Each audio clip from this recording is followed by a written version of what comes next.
England's head teachers has sparked a row after saying that girls don't like physics because they're put off by hard maths. But is there any truth in what she says? Well, let's have a look at what A-level students studied last year, because more boys chose physics. 77% of students in these classes were male, while girls dominated the performing arts classrooms, with 94% of pupils being female. Well, equality was almost found in history lessons, with 44% of students male and 56% female. Well, here to discuss this further is the head teacher who made the comments, Katherine Birbalsingh from Michaela Community School, dubbed Britain's strictest school, and mathematician Professor Christina Pargle, who has a PhD in physics. Good morning to both of you. Thank you for joining us this morning. Katherine, if we come to you first, were you aware that by saying this, that there was going to be a bit of uproar and people were going to be upset about the idea that you're perpetuating stereotypes, and actually there are plenty of girls that do enjoy maths? Yeah, well, I didn't actually say that. That's the thing. Well, I was talking specifically about our girls here and the ones who hadn't chosen physics. And I said, well, I suspect, frankly, like most kids who decide not to take physics, whether they're girls or boys, that they don't want to do the hard maths. That was what I actually said.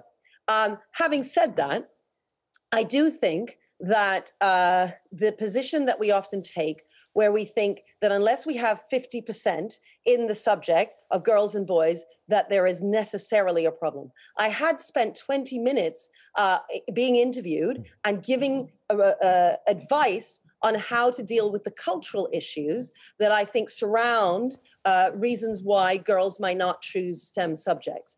There are three reasons why I would say there are fewer girls taking STEM subjects. One, there are the cultural issues that schools ought to deal with. And as I say, I spent 20 minutes talking about those things. It's just the media has not reported that. Two, I would say that on average, girls are more empathetic and boys are more systematic. That doesn't mean that there aren't amazing women scientists and women mathematicians. In fact, my entire physics department is staffed by women. So, obviously that's the case. But third, it's the case, and the evidence shows this, that girls perform across the board. And because of that, like with your stats on drama there, the fact is that girls will choose English and history and drama and so on, whereas there are lots of boys choosing physics and maths. So we're overcompensating in terms of the boys on that side. And then the girls are spread across. But that doesn't mean there are no cultural issues. And I spent 20 minutes of the interview, most of my time, talking about those cultural issues. Just one thing on top of that then, just give us a sense of what those cultural issues are and how we deal with them, if you think they're an issue. So role models is a big thing that I spoke about. And I said it was important to bring outside speakers into your school.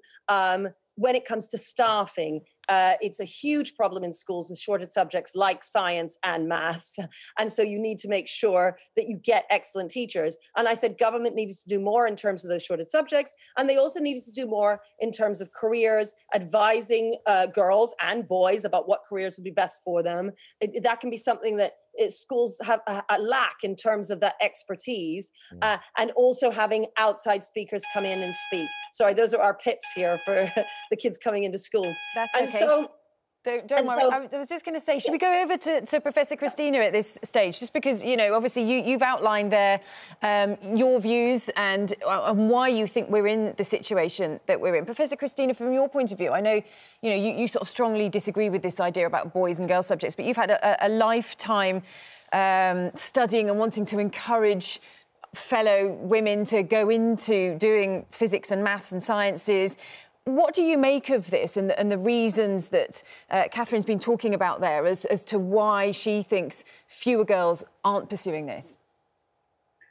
I mean, firstly, I find it incredibly sad that in the 20, 25 years since I struggled as a lone female doing maths and physics, that things haven't really improved. It's not about the hard maths, right? I mean, girls and boys do equally well at GCSE in maths and physics. Girls outperformed boys in maths A-level last year. In Katherine's school, like she testified that the maths A-level uptake is about 59%. So 59% of people doing maths A-level are girls. And it cannot be the case that the maths and physics A-level is harder than the maths in maths A-level. And this idea that it's empathy, I mean, just setting aside the fact that any kind of gendered personality trait research is extremely controversial, why does empathy make you less likely to do physics.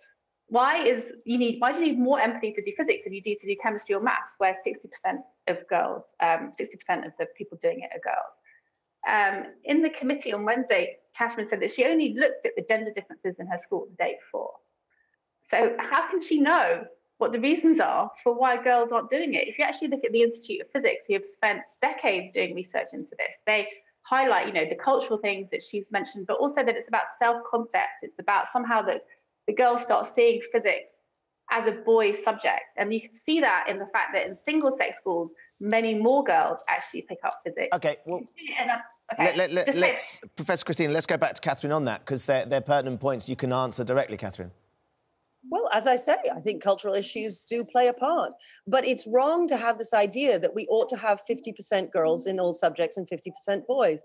What we ought to be doing is trying to create an environment where all children can fulfill their potential, and that all vulnerable groups, whether they're girls or ethnic minorities or disadvantaged children, poor children, and so on, are able to have equality of opportunity.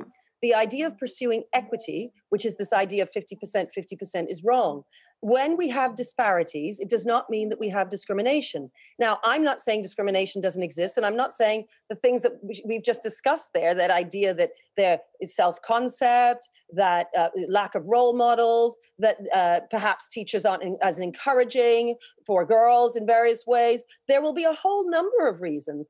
I totally agree with that. I just don't think that the cultural reasons are the only explanation for why it is not as many girls choose STEM subjects. Okay. I think there are other reasons. One, the girls perform well across the board so that they are spread out in terms of the subjects. And I don't want to stop them from doing the subjects they really enjoy. Yeah. And two, that the evidence shows, you know, boys on average, I mean, obviously there are brilliant women scientists and brilliant women mathematicians, but that they are more systematic, they like things, and that the girls are more empathetic and they like people. That's why doctors, for instance, combine the two. You have lots of empathy there, and you also have science. And in fact, women are taking up far more roles than men are as doctors. Listen, we are going to have to leave it there. But our pips are going, Katherine. Our pips are going. Professor Christina Pargle, thank you both very much. Actually, lots of people getting in touch about this.